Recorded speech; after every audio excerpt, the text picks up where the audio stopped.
What would make you sell your Bitcoin, if anything? That's what I will ask Bitcoiners at the Bitcoin conference in Amsterdam.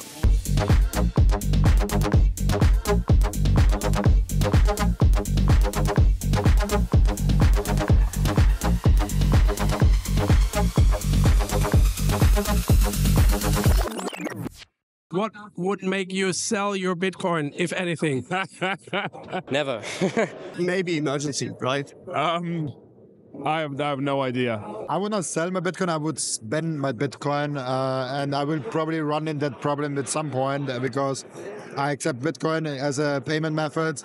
At some point, I have to do investments. At some point, I have to pay things with Bitcoin. I mean, Bitcoin's the only asset I can own in my head. If I need to escape my country tomorrow, it's the only thing I can take with me.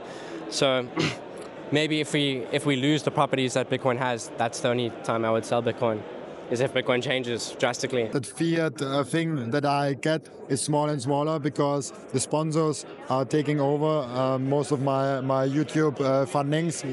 So I have to spend my Bitcoin at some point, which is bad with like capital gains tax because I live in Austria and something like that. But it will be normal to spend your Bitcoin. For me, Bitcoin is money, so it's your savings, it's your time, it's your energy, so why would you sell it?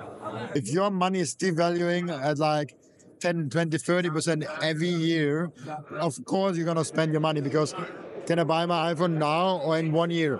I buy it now because 1,000 euros next year will not buy me the same kind of iPhone. So I'm incentivized to buy it now. But on a Bitcoin standard, I'm actually incentivized to buy it next year and wait 1 year longer for that. So that will change a lot, and that will change also purchasing decisions and the behavior of the consumer. I think, if we really think in far future, we maybe sell our Bitcoin every day because we earn Bitcoin, we sell Bitcoin. It will be our money. So, of course, at the moment, everybody hodls, but I think it would not be a bad thing to sell it if you can earn it anyway.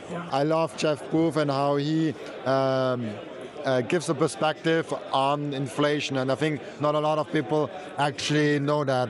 We always measure inflation from the 0 point, and we want to say oh yeah, what inflation is 10% or 20% or 5%, whatever the rate is, whatever metrics you're looking at. But we actually have to measure inflation with the offset of productivity. So if we are getting more productive in a year and getting better in producing things, we have to actually measure from minus 5% or minus 10% away. So if you have 10% inflation, you actually have 20% inflation. So that is a critical point to know. If we would have money that is denominated in a fixed supply, not scarce, in a fixed supply, then we would actually have less and less cost. And that would be really interesting to know how consumers react to that and spend less in their spending behavior, because they see everything, the banana, the iPhones, the cars, is coming down with cost every year. It will be an amazing world. It will be a very prosperous world, I feel like.